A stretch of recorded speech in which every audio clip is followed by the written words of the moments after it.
ಇನ್ನು ಮೊನ್ನೆ ಹುಬ್ಳಿಯ ಪ್ರತಿಷ್ಠಿತ ಕಾಲೇಜಿನ ಆವರಣದಲ್ಲಿ ನೇಹಾ ಹಿರೇಮಠಿ ಎಂಬಂತಹ ವಿದ್ಯಾರ್ಥಿಯನ್ನ ಕೊಚ್ಚಿ ಕೊಲೆಗೈದ ಪ್ರಕರಣಕ್ಕೆ ಸಂಬಂಧಪಟ್ಟಂತೆ ಕೊಲೆ ಆರೋಪಿ ಫಯಾಜ್ಗೆ ಘೋರ ಶಿಕ್ಷೆ ವಿಧಿಸಬೇಕು ಅಂತ ಪ್ರತಿಭಟನೆಗಳು ಮುಂದುವರಿತಾ ಇದೆ.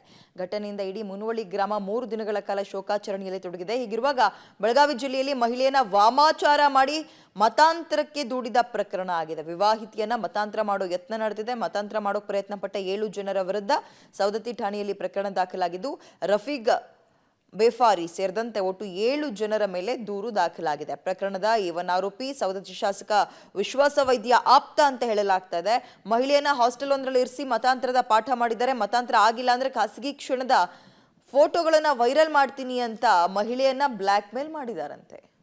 ವ್ಯಾಪಾರಿ ಅಂತ ಅದನ್ನ ನಂಬರ್ ಇಟ್ಕೊಂಡು ನನ್ನ ಜೋಡಿ ಮಾತಾಡಕ್ ಸ್ಟಾರ್ಟ್ ಮಾಡಿದ್ರಿ. ನಾ ರಾಜಕೀಯ ಮನುಷ್ಯ ಅದೇನಿ, ನಿನಗೆ ಹೆಲ್ಪ್ ಮಾಡ್ತೀನಿ, ನಿನಗೆ ಜಾಬ್ ಕೊಡಿಸ್ತೀನಿ, ಹಂಗ ಹಿಂಗ ಅಂತ ನನಗೆ ಫಸಲಾಸಾಕತ್ರಿ ಸರ.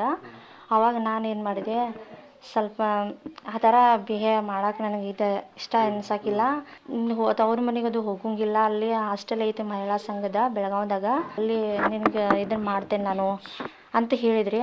ಹೋದ್ರಿ ಸರ್. ಅಲ್ಲೇ ನನಗೆ ಭಾಳ ಫಸಲಾಯಿಸಿ ಒಂಥರ ಬಿಹೇವ್ ಮಾಡಿ ಮೋಸ ಮಾಡಿದಂಗೆ ಮಾಡಿದ್ರಿ ಸರ್. ಅವ ನಾ 3-4 ತಿಂಗಳು ಅಲ್ಲಿ ಇದ್ದೆ ರೀ ಸರ್. ಆಮೇಲೆ